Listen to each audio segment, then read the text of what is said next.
दरभंगा जिला अंतर्गत कमतौल थाना के ग्राम मंगारथू के श्यामदास कमतौल थाना जिला दरभंगा में 4 फरवरी को एक आवेदन दिया गया, जिसमें उनके द्वारा अज्ञात अपराध कर्मी के द्वारा 2 फरवरी को गायब पुत्री को किसी अज्ञात अपराध कर्मी के द्वारा पुआल में जलाकर हत्या कर देने का आरोप लगाया गया था।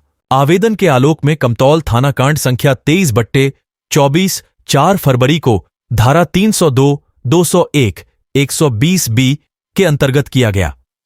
उसके बाद वरीय पुलिस अधीक्षक महोदय दरभंगा के निर्देश अनुसार नगर पुलिस अधीक्षक महोदय दरभंगा के नेतृत्व में अनुमंडल पुलिस अधिकारी द्वारा पुलिस निरीक्षक कमतौल आंचल थाना अध्यक्ष कमतौल के साथ एक टीम का गठन किया गया। तकनीकी शाखा की मदद से इस कांड का सफल उद्भेदन किया गया। अनुसंधान के क्रम में ज्ञात हुआ कि मृतका का किसी के साथ प्रेम प्रसंग था, जिसके कारण उसे प्रियजनों द्वारा उसे समझाया बुझाया गया, परंतु वह प्रयोजनों की बात मानने से इनकार कर दी। उसके बाद लड़की के पिता श्यामदास द्वारा अपने पिता महेश दास और भाई शत्रुघ्न दास के साथ बातचीत कर 3 फरवरी को अपने साला शोहारत दास के साथ मिलकर अपनी पुत्री का पहले गला दबाकर हत्या कर दिया और फिर उसके सबको कुल्हाड़ी से काटकर टुकड़े टुकड़े कर एक प्लास्टिक की बोरी में बांध दिया। फिर घर से करीब 100 मीटर दूरी पर पुआल में रखकर आग लगा दिया। फिर बाद में राख में से सब निकालने के बाद श्यामदास के द्वारा थाना में केस दर्ज कराया गया। सबके पास से मृतका का चांदी का चैन और पायल बरामद हुआ है। घटना के उद्भेदन के बाद अभियुक्त के घर से हत्या करने वाला हथियार, कुल्हाड़ी लोहे का सरिया, जमीन पर गिरा खून, श्यामदास का खून लगा कपड़ा एवं मृतका का दांत बरामद हुआ है। साथ ही एक मोबाइल जब्त किया गया। इस कड़ी में 3 अपराधी को गिरफ्तार किया गया है। पिता महेश दास और दादा और एक अन्य लोग हुए गिरफ्तार। थाना कमतौल के ग्राम मंगरतू में दिनांक 4 फरवरी की एक हमें सूचना मिली थी कि एक जो खेत है, खेत में पराली जलती, पराली में जो एक जला हुआ एक अवशेष जो था एक बच्चे का, वो बरामद हुआ था। इसकी सूचना हमें स्थानीय जो चौकीदार के माध्यम से प्राप्त हुई थी। इसके तुरंत उपरांत हमने थाने को सूचित करते हुए थाने वहाँ पर पहुँचे। थाने ने एक अर्ध जला शव जो था वो बरामद किया।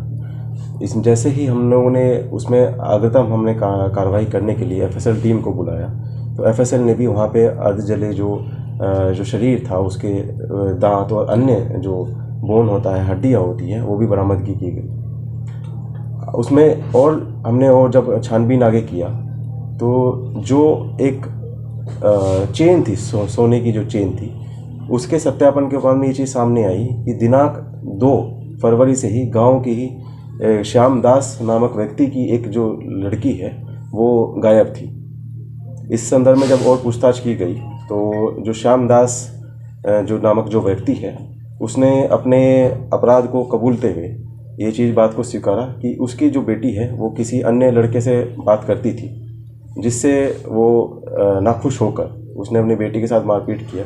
बेटी ने जब नहीं इस बात को माना तो उसने कुल्हाड़ी से उस बेटी के सर पर प्रहार किया और उसके हाथ और पैर भी काट दिए। ऐसे सभी हाथ और पैर के जो टुकड़े थे उन्होंने बोरे में बंद करके ये अपने ही गांव के लगभग 200 मीटर दूर में जो एक खाली खेत था, वहाँ पे जो पुआल पड़ा हुआ था, वहाँ पर पुआल में ले जाकर रात में छुपा दिया। अगले दिन दिनांक 3 तारीख को इसने जैसे ही मौका देखा उसमें पुआल में आग लगा दी। इसमें और इसके जो साथ में 2 अन्य अभियुक्त हैं, जिसमें कि इसका एक पिता जो है महेश दास एवं इसका एक रिश्तेदार है शत्रुघ्न दास जो इसका भाई लगता है, इन लोगों ने इसमें इसका सहयोग किया। जब बॉडी ऑलमोस्ट जल गई थी, इसकी जैसे ही भनक लगी, जो पुआल के जहाँ जिसका पुआल रखा हुआ था उसका नाम था चुलाई महतो, उस व्यक्ति ने भी चीज़ को देखा। उसने देखा कि पुआल जल गया है, तब इन्होंने इस तरह से चीज़ों को प्रदर्शित करने की कोशिश की कि हो सकता है ये एक्सीडेंटल क्रम में एक पुआल पूरा आग लग गई। हम लोगों ने जब इसमें छापामारी की तो इसमें 3 लोगों की स्पष्ट रूप से भूमिका सामने आई है। इन लोगों के बयान के आधार पर ही जो हत्या में प्रतीक जो वो अपना हमारा हथियार था, मेन हथियार था, वो था कुल्हाड़ी एवं था एक लोहे का सरिया, उसे बरामद कर लिया गया है। और उसमें एफएसएल ने भी जांच करने के लिए उसमें हमने प्रदर्श को पूरा पैक करके माननीय न्यायालय के आदेशानुसार हम उसे एफएसएल को भेज दें। इस पूरी घटनाक्रम में एफएसएल और तकनीकी टीम ने जो भी अच्छा उच्चतम कार्य किया है, इसमें अनुमंडल पुलिस पदाधिकारी सदर और थाना अध्यक्ष कमतौल के रूप में जो टीम ने काफ़ी अच्छा कार्य किया है, इसमें इन लोगों के लिए रिवॉर्ड प्रस्ताव के लिए भेजा जाएगा।